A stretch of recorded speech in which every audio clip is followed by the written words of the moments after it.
been lots of people online who have shared videos of ex-cult members who have said this is prototypical cult-like behavior. The way that language is manipulated, the way that answers aren't ever given. It's just kind of like little drops of information to keep people, addicted almost. She is the only one, according to her following, allowed to ask questions. We are not allowed to ask questions of her, No.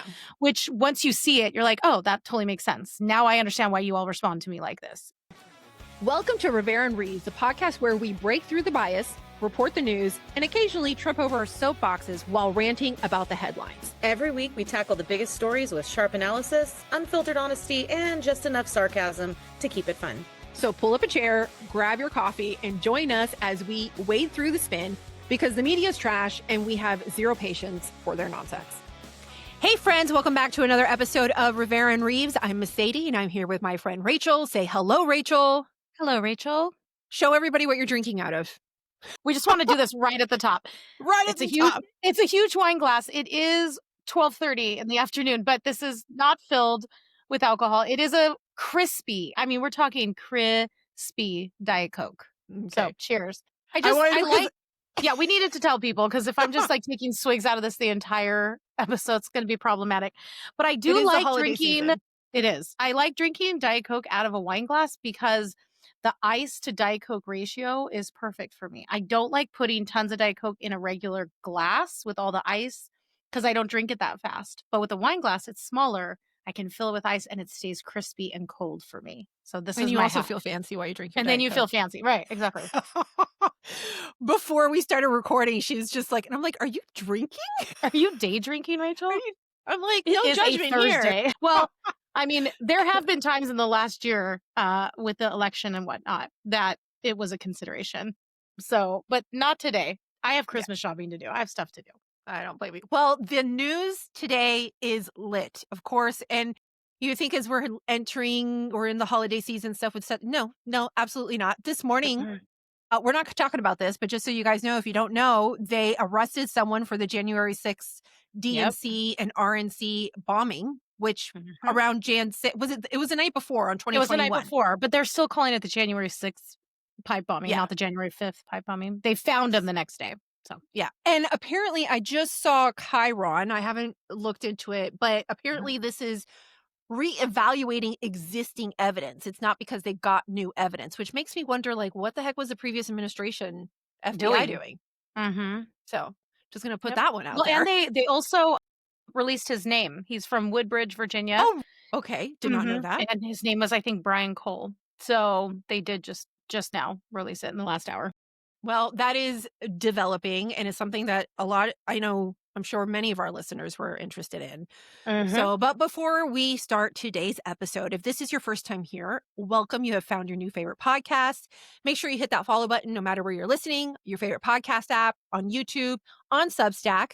And on Substack is where we have our exclusive content for our paying supporters, which includes bonus episodes, community, and you'll get access to this episode a full 24 hours early. Granted, if you are also a frequent listener, you know that this is our last episode of the season. We are taking the rest of the month off for Christmas. Yay! Yay for us. Yay for us. I'm sorry for you. Let's be honest. Let's be honest. I'm sorry. But I think it's really the best decision that we'll be coming back with another season of Rivera and Reeves. And I do promise we will be back January Tuesday. I thought it was 6th. Is that the Wednesday that's it? Jeez. Oh my gosh, Mercedes. And listen, just because we're not going to be here in your podcast feed does not mean we're going dark on Substack or Instagram, our personal Substacks and Instagram. We will still be there getting you guys the news you need to know through the holiday season, because I just have a feeling that they're not going to be like, oh, look, we're celebrating the birth of Jesus. Let's not let anything enormous happen during that time. They're going to be like, no. Now is the time to sneak through legislation or shut down the government. If these things could just happen when I'm in town and not when I'm out of town, because I will be out of town periodically throughout the next month, that would be greatly appreciated. That means it's going to happen definitely when you're out of town. So there you go. All right. So what are we talking about today? There is everything. So much news. And the thing is that all of these, I kind of feel bad because all of these stories have legs, which means we're ending this season kind of on a cliffhanger. Like, well, I guess we'll wrap it up next year. We'll talk about it in 2026. And be like, so welcome back. A recap of last year. All right. So what are we going to talk about? We're going to be talking about I think it's being dubbed boat strike gate right now. That's also reaching. That's a signal stupid gate, name. Pentagon stuff. I want to talk about some Pentagon stuff because I have some strong feelings about that. Okay. We're going to be talking about some new developments with the Candace Owens versus Turning Point USA drama. And look, it's usually not our wheelhouse or our brand to get into drama, but this is, of course, something that is on everybody's mind. And there's something pretty significant that developed over the last 24 hours. So we're going to talk about it. And we're also going to have some fun today. Okay. We're going to have some fun because it's our last episode. And I want to go with a positive note. All right. So what are we going to talk about first? So last night I went out to dinner with my husband. And this was actually one of the things that we talked about because it was one of these things that was kind of bothering me. Now, let me give you a recap because what we're going to talk about is the Pentagon press briefing that happened. When was it? Monday. Because today, was it Monday or Tuesday? Today's Thursday. I think it was Tuesday. So I believe it was Tuesday. Now, if you guys don't remember, about a month ago, there was this mass exodus or what was being dubbed as like a self-deportation of all the legacy media from the Pentagon. Because back in September, if you remember, Secretary of War Pete Hegseth rolled out a new press access rule, like some new rules in the Pentagon. And the journalists did not like it. And we're talking about all of them. We're talking everyone from Fox News to, I think, even Newsmax. So it wasn't just... OAN was the only one that was like signed was the only one that was willing to sign. And so those restrictions were no more walking the halls freely. Reporters were confined to designated press areas only. No unsolicited conversations with Pentagon staff. You can't just jump into someone's conversation or ask questions or something all of a sudden, which I think is like kind of what reporters are supposed to do. And the big one was no unauthorized information gathering outside of official channels, which basically means that they couldn't report on sensitive things unless it read almost like that the Pentagon had to give prior approval. Now, the Pentagon is saying is that this is because of national security reasons. And so they needed to be able to make sure that it wasn't something sensitive. But the journalists were saying, well, that kind of hinders, I don't know, us being journalists because sometimes there's sensitive information that they think that the public needs to know. We can talk about like historically, like the Pentagon Papers, for example, which actually went all the way up to the Supreme Court. And the Supreme Court said that the Washington Post could publish the Pentagon Papers. This was like in the 70s. So all of that to say, everybody left because they didn't want to sign. And then the ones that did sign and agreed to stay were outlets like OAN and like an independent journalist. So on Tuesday, they had their official presser. And I have so many thoughts about this. Okay, before we get to your thoughts on the presser, do you take issue with any of the Pentagon's rules that they put out? So initially, I don't have issues with the rules in regards to like them being like having restricted areas. Yeah, like they can't just like roam around wherever because I would be curious, do they have these same rules in the White House? I would assume that they do. You can't just closed press pools, open press pools. You can't just like wander through the White House. Why should you be able to just wander through the Pentagon where we're dealing with like high level national security issues, right? That sort of thing I get. Yeah. My concern is I get their issue with the classified information, but also how many times have we seen that classified information? Because we know that our federal government will be like, this is classified because it makes us look bad. Right. And so those type of things are more of my concern. I get the idea of you can't just have them roaming around the Pentagon jumping out of the bushes or behind filing cabinets to eavesdrop, and which was one of the major issues. They had people outside of offices trying to eavesdrop. They had them in areas that were just sensitive areas. So that I completely get. But to then go and say, if you filed this sensitive, or I'm sorry, if you published this sensitive information without our prior approval, you could face some type of prosecution or something along those lines, or that they, like, I think that. Yeah, very Julian Assange type of situation. Exactly. All the time. Exactly. Yeah. And now the New York Times has decided to file. Yeah, they sued him this morning, suing right? the Pentagon for a First Amendment violation, which I think to me makes sense. You know what I mean? Now, who is in this press corps right now is. Well, the video you sent me when we were watching it. I have the video. You and I and Amanda. Yeah, I'll just play it because you and I and Amanda were kind of like, "What are we watching here? What are we watching?" And I'm not. This is going to be a stream directly from YouTube, so I'm not going to obviously play the whole thing. Like, I don't have a clip on it, but I feel like this is worth. Like, I'm going to pull out the projector and share it with the class. Okay. Yes. Best military and civilian lawyers. So let's fast forward through this a little bit. Any actions that followed. Can you talk about the Here we go. In a post-Maduro Venezuela? Thanks for the question. So the department has a contingency, and any follow-on strikes like those which were directed by Admiral Bradley, the Secretary 100% agrees with. Yes, Matt.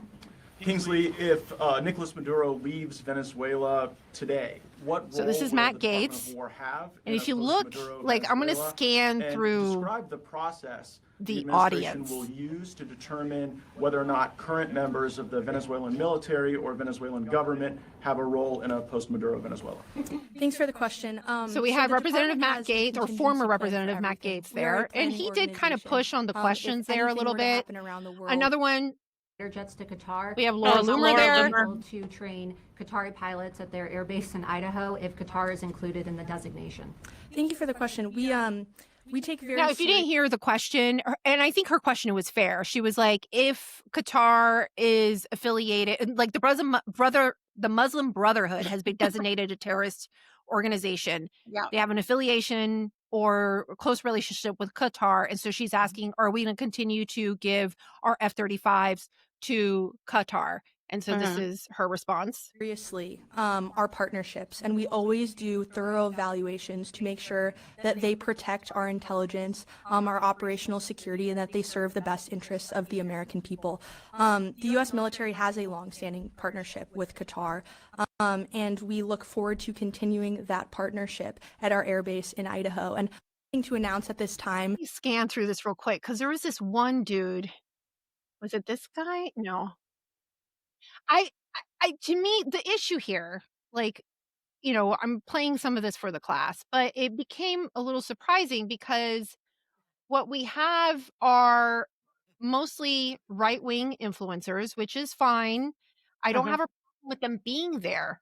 Oh, there's your friend. There's your friend. This is one of them. Okay. Like, he looks like he's 12 years old. Specifically about the September 2nd strike, but broadly speaking, are we doing any kinds of post-strike assessments to determine that the intelligence that informed those strikes was accurate? Are we recovering any drugs on board those vessels? You mentioned each vessel struck is equivalent of 25,000 overdose deaths.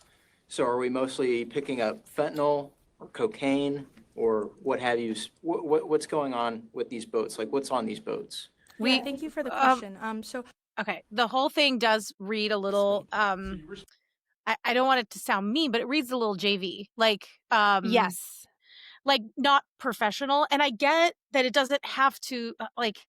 Of course, there's tons of people who would be like, yeah, but I mean, the professional people, they're the ones. I get it. Not everything has to be like top level polished, like a White House press briefing with Caroline Leavitt. But this reads like very young, like especially the guy who looks like he's a junior in high school. Yeah. He is asking a question that's already been answered literally in every outlet by Caroline Leavitt, by everybody about what was on the boats, what the intent was, how much was seized or destroyed. So it's kind of like, are they doing this just as kind of a It just like doesn't come off very substantial. And look, no, I have no issue with these individuals being included in the press corps. I honestly no, have no problem whatsoever. I don't either. Um, and granted, historically, we had a major problem with legacy outlets being in these type of press corps, and their questions, especially when they were dealing with a Republican administration, were Being overly totally manipulative and and hostile, and disingenuous. then Yes, of course. very soft with Democrats. Yeah. Absolutely. But I don't think a drastic shift to the Like a other swing in the other side direction. Right. Well, is and beneficial. if I'm honest, the tenor of these types of press briefings really is dictated by the person running them. And so that when you watch that, you see what a master Caroline Leavitt is. I mean, she's very good at what she does. She's very, very quick. It's extremely polished. She's not nervous, even when she's nervous. And this gal, I'm sure she's lovely and wonderful and extremely knowledgeable, knows what she's doing. But it reads as this is like maybe one of your first pressers. She's thanking every single She person. comes off She's greener. Yeah, for green sure. and nervous. And I think if you brought Caroline Leavitt into that exact same thing and she handled the whole meeting, it would come off as more, professional. It just would. Well, and they're almost So the same age. I mean, I looked up, Kinsley's 27 years old, and Caroline Leavitt, I think, is what, 28 or something? So she's a baby. She's a baby. Yeah. Like this isn't like an age thing. This is just, and she did fine, but it's just She did the fine. entire vibe was just like, well, and it kind of throws you off too, because like there's Matt Gaetz. It's like, wait, what? What are you doing here? And you forget that he now works in media, but you're like, why? What is happening? And you also don't notice. It's kind of like knowing your enemies. When you watch a White House press briefing for people, politicals like you and I, we know every single person that's sitting in those seats, love them or hate them. You're like, yeah, that person's from CNN. They're from the Washington Post. They're from the Bulwark, whatever. And these people, you're like, who are? I mean, I saw Matt Gaetz and Laura Loomer, and I'm like, I don't. So I recognize Matt Gaetz, Laura Loomer, Jack Posobiec was there. Oh, I didn't see Jack. Libby from the Post Millennial, she's the editor-in-chief of the Post Millennial. She was there. And those, I mean, especially Libby and, Jack Posobiec a little bit, but they're good. I think even Timcast had someone there too. Yeah. So I'm not knocking the people who are there. No. My concern is that we have had a swing that now one of the questions, I don't remember who it was and I didn't play it here, but one of the guys asked if the Pentagon was considering pursuing any kind of suit or anything like that, I guess along the lines of defamation, because against the Washington Post, since the New York Times had debunked their initial reporting on the Boke Strike Gate situation. Yeah. And I'm like, that's what you're going to spend your questions time on? Your one precious question on? Totally. Like, what? Yeah. Of all things. And then in the scheme of all this, actually, I have a segment from CNN had one of the things that a lot of the legacy media outlets who are on the outs right now were having a really fun time with was the fact that Matt Gaetz was there. Yeah. You served in Congress. Matt Gaetz also did. He was at the Pentagon today. He posted a photo of himself in the room. He wrote, very informative briefing today. And just obviously remind everybody he was not just in Congress, he was Trump's original pick for Attorney General months ago. He's now host on the MAGA outlet OANN. Now, CNN and other major outlets were not there, and they're not there because they wouldn't sign Hegseth's new media pledge, which said you can't report on anything you find out the Pentagon unless it's the official line. So you can't do anything unless they approve it. What was your reaction to seeing Matt Gaetz there in this role? Is he taking lessons from Pete Hegseth? I suppose he's as qualified to be an anchor or a news reporter as Pete Hegseth is to be Secretary of Defense. So it's simply more performative art by Trump and some of his MAGA backers. All right. Well, I thank you both very much. Appreciate your time. Obviously, they're taking a sly dig at, and look, there's issues with Matt Gaetz. This isn't a defense of Matt Gaetz, but the sense in the elitism of like, oh, he's pretending to be a reporter. I'm like, look, anybody can actually be of interest and be a reporter if they're savvy enough, regardless. it's not a knock of anybody that's in here. My concern is that, for example, you had Laura Loomer decide to share an image where she took a picture of, she says here, Secretary of War Pete Hegseth is now addressing members of the Pentagon press corps. He's taking everyone's questions with no scripts and no pre-planned questions. The attacks on Hegseth or fake news media are unfounded. He is taking every question impressive. That's weird. Okay, look, it's fine, but there are some serious questions and issues that are happening right now around Hegseth. And so whether you agree or support Hegseth or are in defense of the Pentagon and Hegseth or not, the idea is that there's supposed to be a battle here of information and ideas and for people to be well informed. So when you have people like Laura Loomer going, Hegseth is amazing, and he came out here and answered all the questions, and he was so honest. Well, and them trying to like marry the two, like Matt Gaetz and Pete Hegseth, it's just, I don't know, lazy. Well, that's ridiculous. You don't have a good It's just argument. It's just being trash. Yeah. But like that was what I found funny is their legacy media, their obsession is that, as opposed to, I don't know, reporting on what was going on, maybe even report on why they're not there if they have a problem with that. But I don't see the point of like going after these individuals and be like elitist and turning your nose up at them. Like that I think is unnecessary. Totally. Yeah. But there are major situations that are happening right now surrounding Pete Hegseth that merit questioning, like the boat strike gate, for example. Yeah. But did you see the stuff that came out this morning? Where was it? What's the journalist's name? Martha Raddatz, which I have a clip for, and I was about to play. Perfect. Wonderful. Wonderful. Of course you were. And tonight, new information. According to a source familiar with the incident, the two survivors climbed back onto the boat after the initial strike. They were believed to be potentially in communication with others and salvaging some of the drugs. Because of that, it was determined they were still in the fight and valid targets. A JAG officer was also giving legal advice. So again, David, that video will be key, and Admiral Bradley will be on the Hill tomorrow behind closed doors.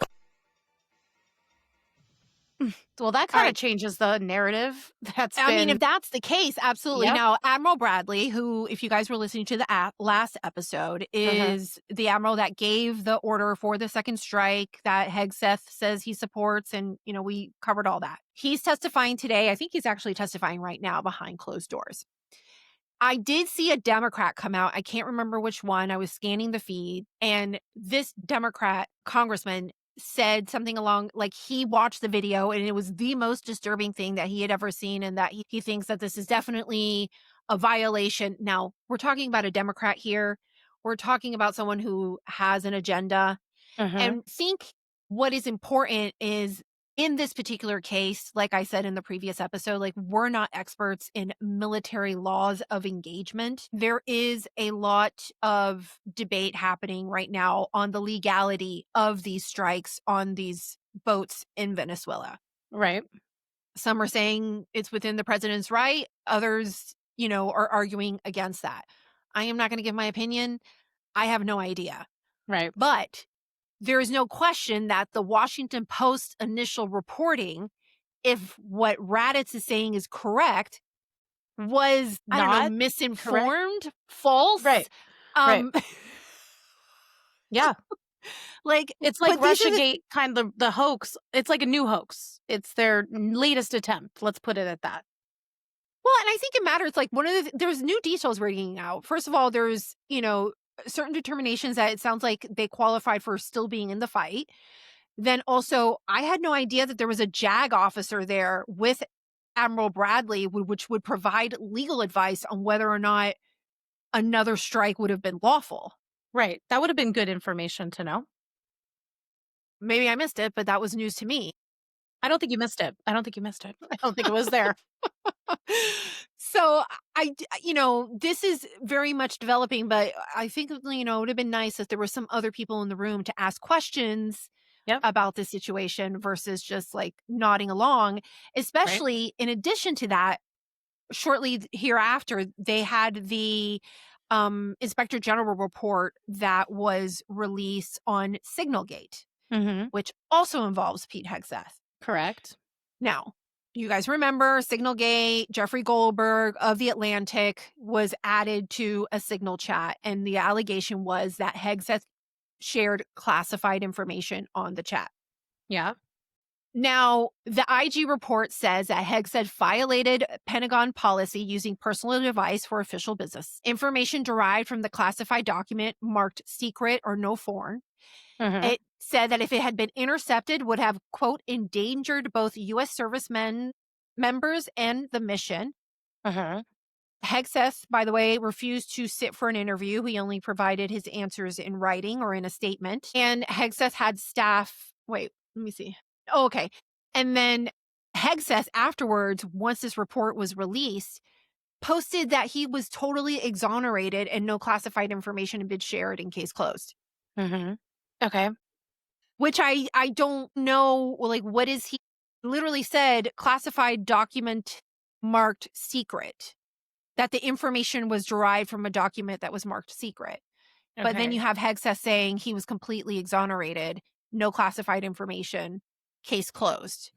And now they all just want to move on from the story. Yeah. And then in wanting to move on from the story, you have a press corps that's basically just sharing posts about how awesome you are and how you're answering all the questions. Yeah. Like, am I crazy? This is a problem. No, we talk about it though. The optics, we talk about optics and how they're important. And I don't see how, you can, of course, the administration thinks that they're in the right for whatever happened. Setting that aside, whether you think it or not, you have to understand how it's going to be responded to by the American public. And when you kind of go on the defense and then the optics aren't great when there's this line of questioning, and then you have this kind of Pentagon powwow with everybody who's just on your side, asking pretty softball questions, you have to understand how that's going to be perceived. And then the New York Times sues them, whether you think that that's right, wrong, or you're indifferent. It's like we talk about optics. Optics matter. And it doesn't look, it looks kind of incestuous. You know what I mean? Just all kind of swimming. I mean, I'm going to be real honest. I'm going to be frank here. This administration, for the most part, has been much more open to transparency than previous administrations. There's no question about that. Specifically when it comes to the president and the White House. But the handling of it on the Pentagon side, to me, is very different. It just seems to have a very different vibe.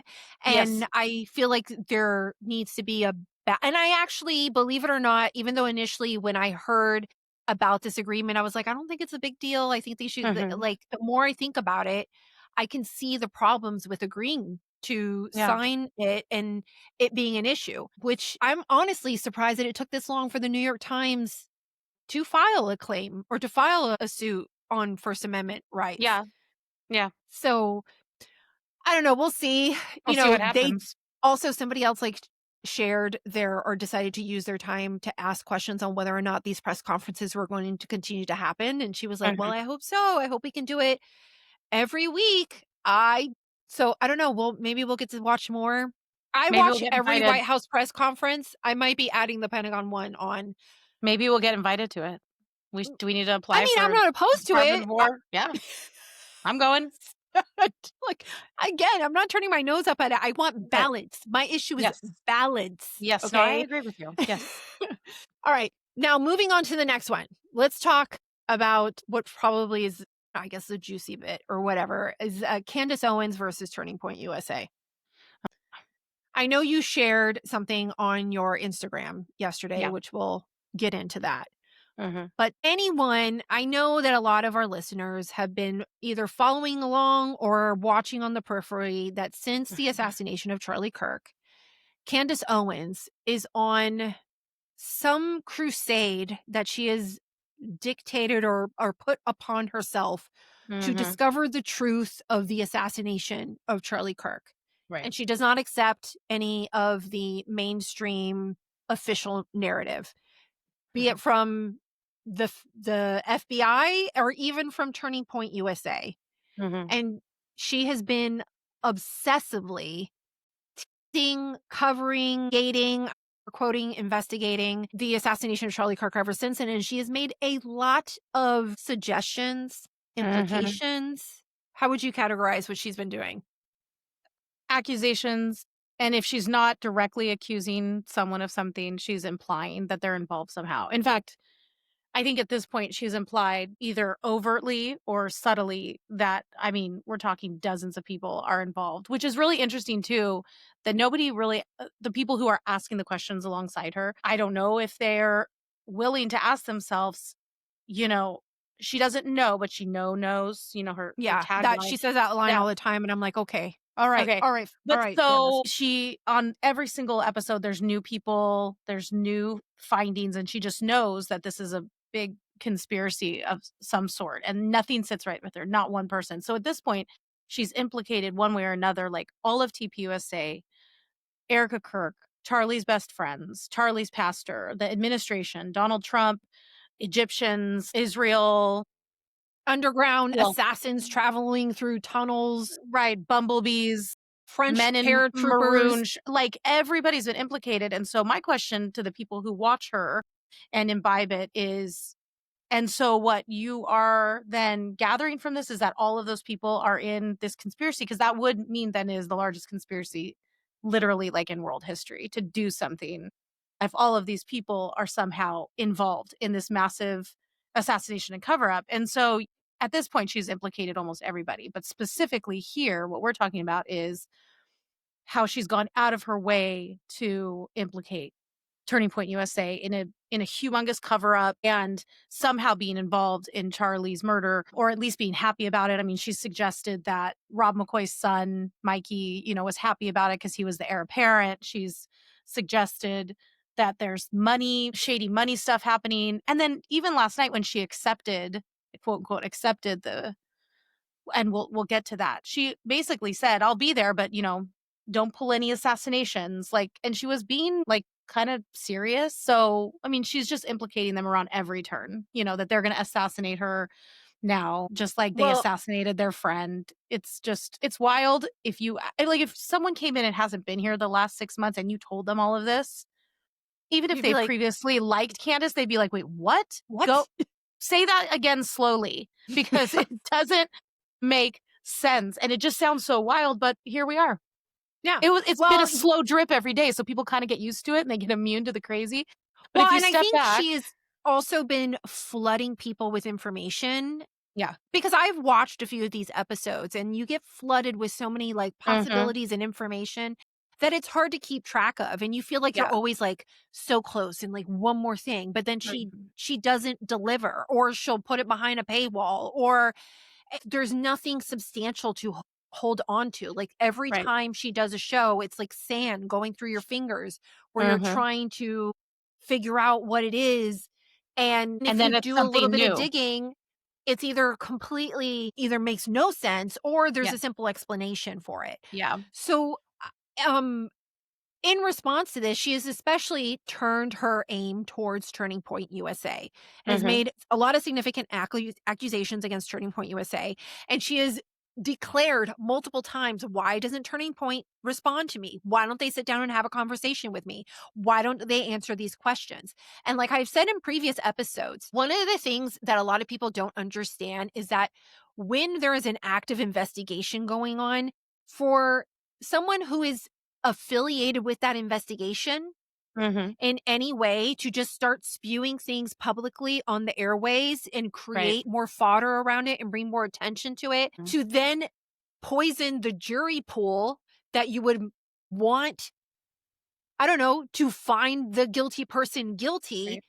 It's not to the benefit of Turning Point USA. Now you can say, maybe they're keeping their mouth shut because they're implicated, but maybe they're also keeping their mouth shut because they don't want to impede and negatively affect the investigation.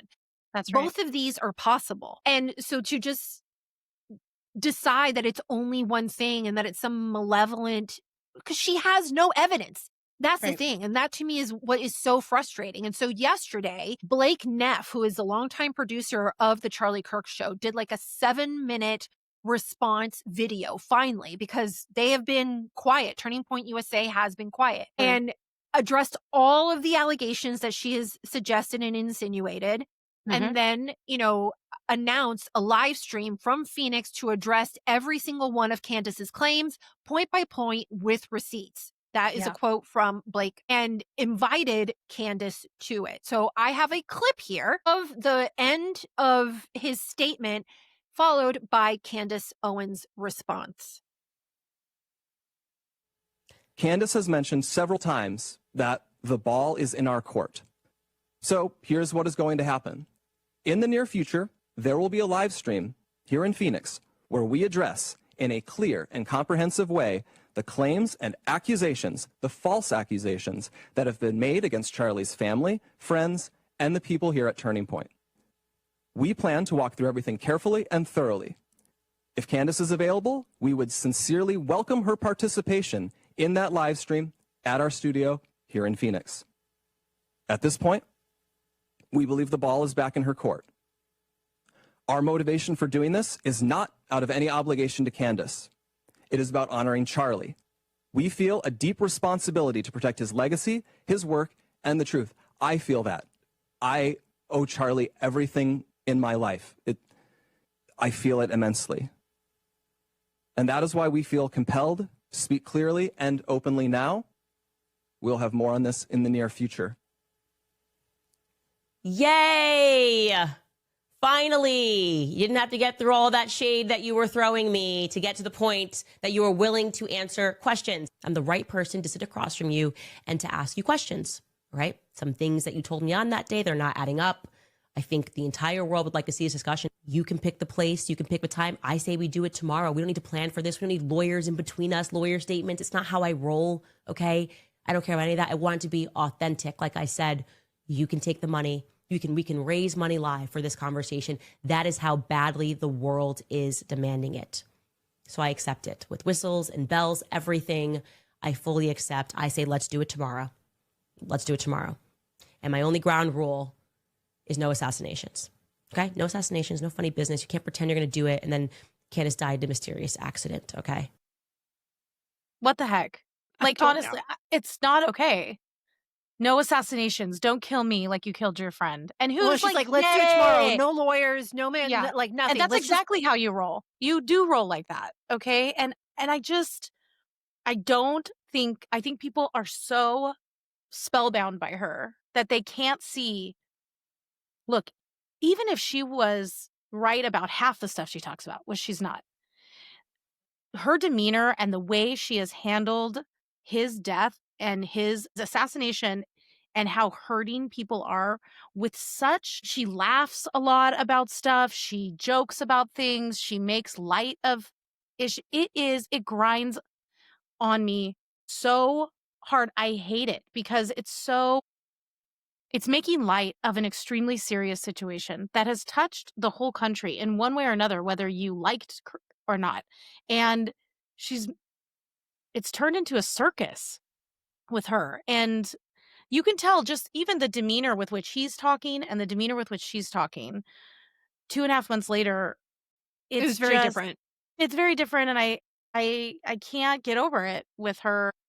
It's sad how she has handled this. Even if she was right about half the stuff she's talked about, she has personally and emotionally handled this grievously to me and without the care it deserves for the people who have been really hurt. But that's the thing is she really, I don't believe, thinks that they care because she thinks that they had a part in it. So why would she show them any deference and concern and loyalty? So you think, and I'm not questioning, I'm just like, I've been wondering this, like, does she truly believe what she is saying?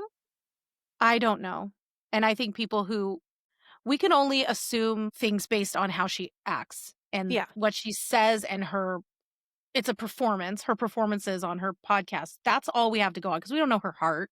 I don't know exactly if she's doing this because it's a grift and she's making tons of money or if it's because she genuinely is on a witch hunt because she believes that her ex-friend was, taken down by the people closest to him. I don't know and I don't think we'll ever know because we don't know what's on the inside. All we have to go on is what they say and do.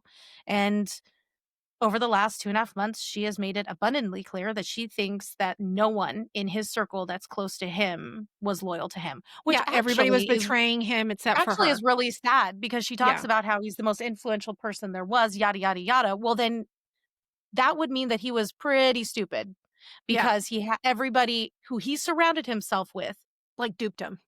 Like, all of them. Yeah. All of them, except Like, for her. it's ridiculous. Well, Yeah. and also I think there's a first of all, in that video, to me, one of the things, as soon as I watched it, because that was last night, as soon as I watched it and I heard her little, like, let's do it now. Let's not bring attorney. Let's just do it and let's get it done. I was like, she's already opening a window for her to have some type of out. And Yes. it's like, I sincerely doubt that this is ever gonna, like, actually happen.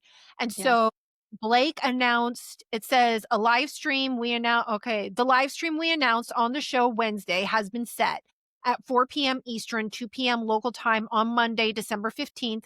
A collection of Charlie's friends will respond to statements made by Candace Owens. And he goes on and he invites Candace to attend, right? Yeah. So shortly thereafter, Candace responds. And her response says, kind of weird how you didn't email or call me to ask about times or availability and choose to instead tweet this confirmation out at midnight.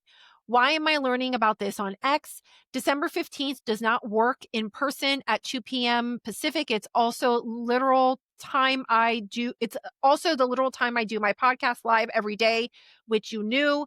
But we will happily cancel the daily podcast and I will join you guys virtually instead for the live stream on the 15th if that works for you on your end. Let's lock it in, ? No. No. She also has like an ad here at this. She says, we'll also add that I am happy to jump on Charlie's show any day before then virtually as well. I was serious when I said we could do it today even. Virtually, I can make it happen pretty much any day because it's easier to move things around with the kids and find someone to sub for my morning homeschooling. Okay. I don't want to get nitpicky and specific here about this. Whatever. It's going to happen. If it's going to happen, it's not. It's not. But I am sorry. You have dedicated 2.5 months of your life, day in and day out, talking about how this is the most important thing that has ever happened in American history, how we have got to get to the bottom of this. Every single person, every agency, the administration, they're all involved in this cover up. And the whole world is waiting for this. She literally said the whole world is waiting for these answers and yada, yada, yada. And you can't move around your schedule because you're homeschooling your kids for one morning to discuss it. If this is the most important thing that's ever happened and you have put this much time and thought into something because you are so convinced that this is a global cover up, you can move your morning around. You have two We should also very mention young, that Rachel is a homeschooling mom. right? You have 2 very young children. They'll be okay if you don't get to homeschool them for a morning. You can find a nanny, I'm sure you already have one, that can watch your kids so you can fly out and make this happen. If it is as important as you say, these are the things that no one will mention to her or to, in her circle. Of course, this is going to make sense to them. So, but it's like, no. Also, people will be like, well, why can't she do it virtually? I wouldn't do it virtually. If I was Turning Point USA and I have been accused of these things, and I would not do it virtually because I want to be able to actually, first of all, the dynamic in person is different. Totally. How someone responds to you in person is different.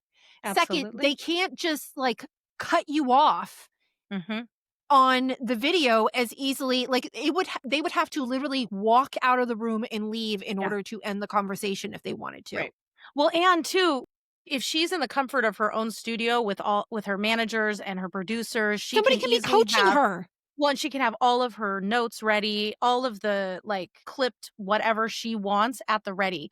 It's much different when you have to sit down without your script and talk about things based on things in your head, and you can't be, pulling it up on a computer. I think that these are the questions that people need to be asking. Why can this woman who is a multimillionaire not miss homeschooling her kids one morning for the most important topic that she has dedicated her life to? That's a good question. I have missed a morning of homeschooling to go to DC to sit in a presser or to meet with someone in Congress for 3 hours. We pushed it to the afternoon. My kids survived. They still know how to read. It's okay. Like it's possible. Yes. They still know how to read. So, I don't. These are the questions people should be asking. Okay, this is the most important thing to you. And I think one of the things happen. that really frustrates me is that people aren't willing to like explore or acknowledge is first of all, if you question anything of Candace Owens, then you're part of the problem, or ask a question. Then you're either a Fed or supporting the Feds, or you're part of the problem, or you're ignorant, or, she doesn't know, but she knows, Yeah. She knows. And what has ended up happening is that this rabid following that she has turned towards Turning Point USA. And Turning Point USA and members of Turning Point USA have been facing threats because of everything that Candace Owens, and if she was putting out something that I could hold on to, that I could grasp and actually connect some dots that had even a semblance of being valid, I'd be like all for it. Yeah. But she does it. And I'm going to be real frank, and this is going to put somebody off. Okay. I have an addiction to anything that is cultish. Okay. And she has this ability of being like this charismatic, cultish leader where it demands fealty to her. She is the authority. Anybody who questions her is undermining her. You should remove them from like your sphere, or you should question them because how dare they question me? Like that is the vibe that she gives off. Well, have you seen, there's been lots of people online who have shared videos of ex-cult members who have said this is prototypical cult-like behavior, the way that language is manipulated, the way that answers aren't ever given. It's just kind of like little drops of information to keep people addicted almost. It tracks. It really does. But again, she is the only one, according to her following, allowed to ask questions. We are not allowed to ask questions of her. No. Which once you see it, you're like, oh, that totally makes sense. Now I understand why you all respond to me like this. And you get there's a defense mechanism built in because she has put it there into people. Like when you're questioned for your beliefs, it's because you're the underdog. It's because everybody's against us because we're the little man. However, she is now one of the top podcasts in the world and a multimillionaire and has millions of followers. It's not a David and Goliath situation anymore. She is Goliath. So it's like, well, so much so right now, there's polling going around that like a lot of people don't even believe that the alleged assassin, first of all, they think they don't know that he's left leaning. Right. Or they don't even believe that he is the more likely guilty party, that it's probably some way a government affiliated. Right. Again, it's not that you can't question things, but like there are also like, I am just one of these people that I am not looking for the zebra. Do you know what I mean? Unless like it has to be pretty obvious to me. Okay. You guys know I'm not a conspiracy person, and there's there's so much information that we don't have, and there's so many things that you can just fill in with your own biases. Like, and this is not it. Like, I'm fine if you don't want to trust it, but to tell me, for you to speculate that it was that Turning Point USA was somehow involved, or that there's like tunnels or Egyptian planes are following Erica Kirk around. Also France. Also France. I forgot about France. And Israel. And I mean, she left right before Thanksgiving, suggesting that maybe the United States might try and assassinate her, or she had assassination threats. Yes. And with every accusation, with every breadcrumb, she makes more and more money. Okay. And anyone who is a conservative, news-focused culture or politic creator has their numbers currently tanking because the president and the Republicans are currently in office. Yeah. Like, I've seen it in our own numbers. Mine, like it's my personal ones. Absolutely. Yeah, for sure. As soon as like we got through the first 100 days of the election, everybody's numbers started to tank. And if you need to make money, what do? You start turning towards entertainment, true crime, or you start to kind of gin something up. And Candace Owens has been ginning stuff up significantly more after that. Like, I just don't trust her. I'm sorry. I think she's full of it. I think people are being manipulated. And I think it's incredibly problematic because my biggest concern out of all of this, I'm going to put a pin on this and then we're going to move on. My biggest concern about all of this is that as I've actually been doing a little bit of research and stuff like that, we have the rise of the Democratic Socialists of America, okay? We have a rise in left-leaning violence.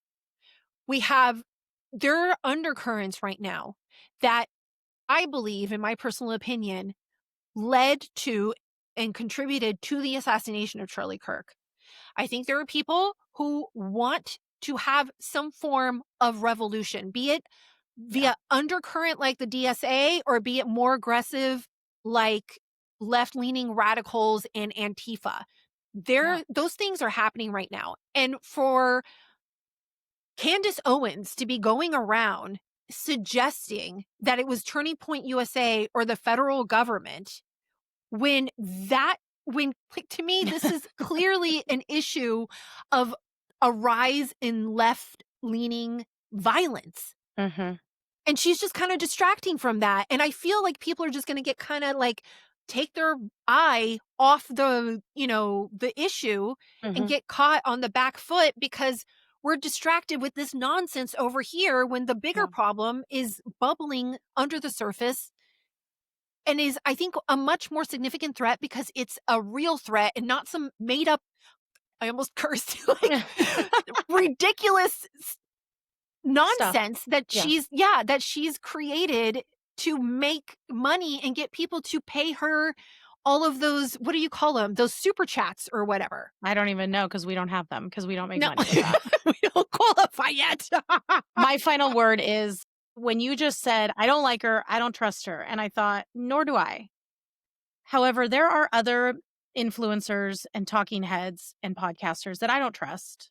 I don't trust their reporting. I don't, believe what they say all the time. But that's not what I don't like about them. I can separate the two. The problem with her, I don't have to like what she says. I don't have to trust her. I have a problem. My fundamental issue is the callousness and the bitterness and the dangerous nature of what she's doing. And she's doing it on the back of her friend, who she says was her friend. And she's implicating people and therefore putting their lives in danger for whatever purpose her end goal is.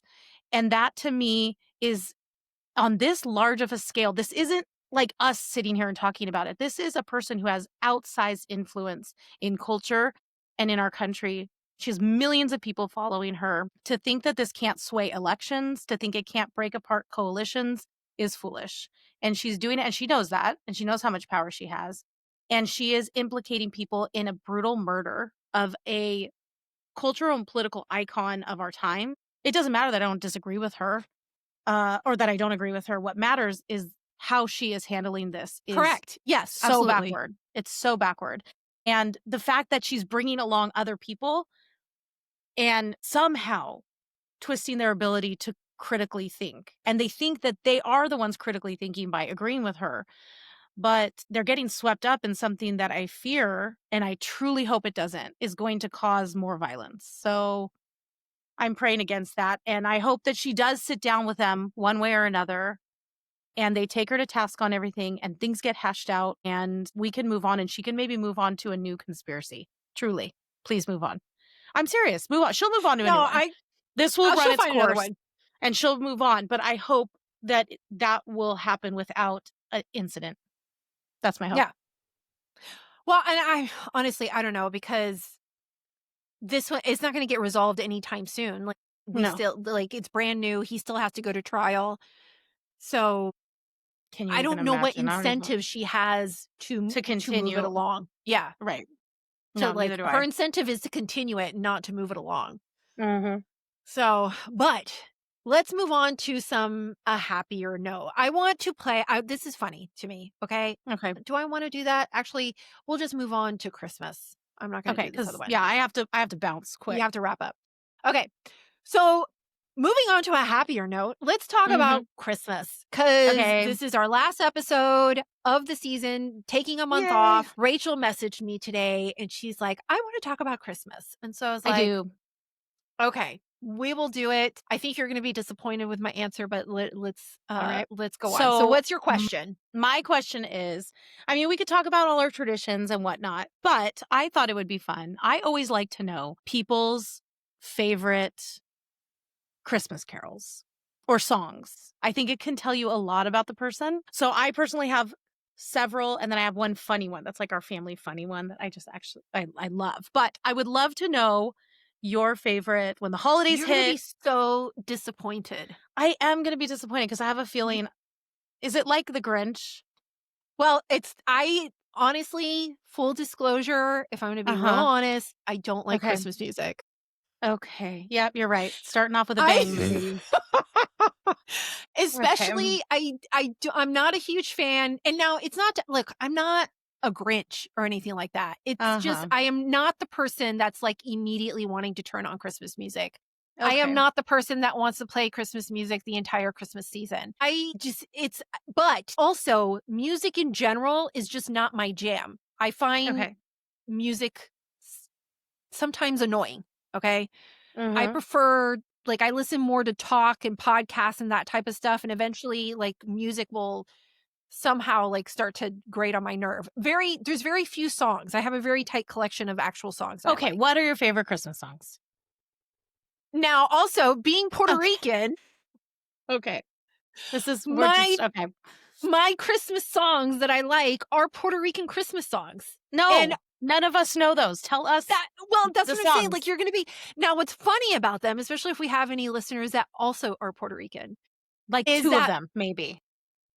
A lot of our Christmas songs are in relation to either partying, like a party, music, or booze. Like, that's usually what's involved in the song. Like, one of my favorite songs literally is talking about slaughtering a pig and roasting him and serving him with rice and having a coquito drink, which is like a coconut eggnog. What is the song? What is it called? I don't even know the name of the song. This is the worst segment of all time. I told you weren't going to be happy about it. I'm not. I can't even think to myself when you are in a store and you hear a song, a Christmas song when you're Christmas shopping, you go, "Oh, I like that one." What is that song? I don't think I think that. You have nothing that moves you. You go to a candlelight Christmas service. There's not one song that when it's played, you're like, "That was beautiful." Mercedes. Oh my gosh. I can't believe this is happening. I can tell you songs that annoy me. How about you tell me songs you don't like? We'll do that. Well, like, I don't like I caught Daddy Kissing Santa Claus or I caught Mommy Kissing Santa Claus or whatever. Yeah, by Jackson 5. Universally hated. Nobody, I mean, no one likes it. They just play it because it's the holidays. Yeah. I can't think of, like, obviously, if I'm going to choose a song for Christmas, I prefer That's what I'm asking you to do. Just the more traditional, the better. Like, I like hymns and I like that sort of thing. I like it when, you go to service and they have the Christmas service and they do Christmas You just hymns. don't want to hear the Christmas songs any other time of the year, except for at that Christmas Eve service. Correct. Look, you would die at our house. We have would Christmas lights everywhere. And yes, same here. Full volume all day. Yes. And starting after Thanksgiving dinner. Like, I also have a reaction to West Side Story because my mother would play West Side Story all the time. It's great. It's objectively a good movie. Well, and I think it's also because obviously the plot line has a Puerto Rican gang in it and it has like, I want to live in America. Like, I get it. Yeah. Okay. I get it. But it's just like it was like the trauma of my childhood and it's just not my jam. Yeah. Okay. Well, moving on, I will share now mine. Tell you about me?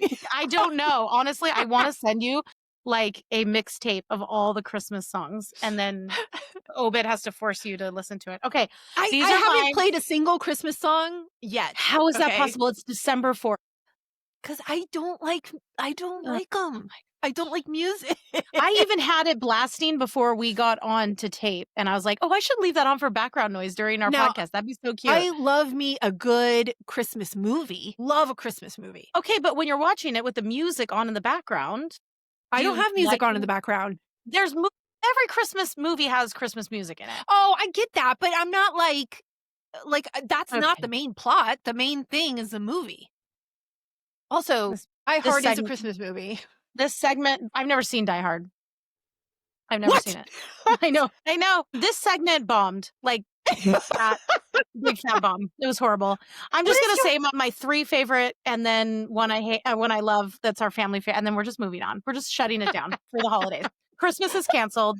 Thanks to Miss Sadie. My 3 favorite Christmas carols are Carol of the Bells. If you've never read the lyrics, go read the lyrics. They're beautiful. Okay. Holly and the Ivy. Go read the lyrics. The lyrics are beautiful. Because lots of times you'll just hear instrumentals of Carol of the Bells and Holly and the Ivy, but they I do not know either one of these songs. But go ahead. You would know it if you heard it. Have you watched Home Alone?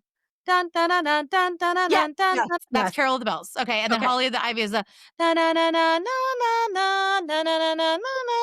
I don't know that. Yes, I know that one. Okay, go read the lyrics. They're really pretty. And then I love In the Bleak Midwinter. I believe don't know that one. Oh my gosh. I believe it was first a poem by Christina Rossetti, I think is how you say her name. But the song is just, read the lyrics. I do like Beautiful. White Christmas. Okay, that's good. Thank you. 20 minutes into the segment, you come up with one song you're okay with. Okay, and then I'm going to say, if you guys have never heard this song, this is our family, like, Christmas song. We just laugh. We love it. Dominic the Donkey. Have you I ever knew heard you of were it? going to say that. I love Dominic the Donkey. The Italian Christmas song. donkey. I love it so much. We also like With Bells On. Dolly Parton, Kenny Rogers. Come on. Oh, Come yeah. on. That's a good one. That's that my one Polly's favorite. I'm okay Christmas with that song. one. Yeah. Yeah. So there you go. Merry Christmas from me and Bah Humbug from Miss Sadie. We love all of you. And that's it. That's all I got. I tried, guys. I tried to have a good Christmas segment. It bombed. She texted me. She was so excited about it. I'm like, she's going to be so disappointed. Yeah, achieved. Well, I'm so glad that we could end it this way. And on this note. And on this note, I'm going to go ahead and wrap us up with today's episode of Rivera and Reeves. You guys have a wonderful, holly jolly, blessed Christmas. Spend lots of time with your family. Spend some time, especially with the Lord. Everybody go to church, okay? Go to church for Christmas. Actually, go to church every Sunday, but also go to church for Christmas, okay? Yeah. I do love a great Christmas service. Like, it's one now, of my does your favorite church times. do? Our church does Christmas Eve night, like the mass, like late at night. We do one on Christmas morning. We have one. No, for we St. do Stephen, like St. a John. Christmas service, and it's the same service across like multiple 10 times. Yeah. That's what our old church did too, for sure. So yes, like, go and to I'll church. just pick one of them. So Yeah. but we will be back as long as everything, the world is still together. Yeah, we did discuss this. Unless something crazy happens, we'll be back January 6th. But you know that if stuff starts burning, we'll be here for you. Yeah, absolutely. So that's it. That's all we have. We will see you in the next year, January 6th on Tuesday. Happy 2025, everybody. It's been real. I'm going to turn on Christmas carols. That's what I'm doing right now. I am not. Okay. We all know that, Miss Sadie. Yes. All right, friends. See you later. See you next year. It's been a good time. Bye.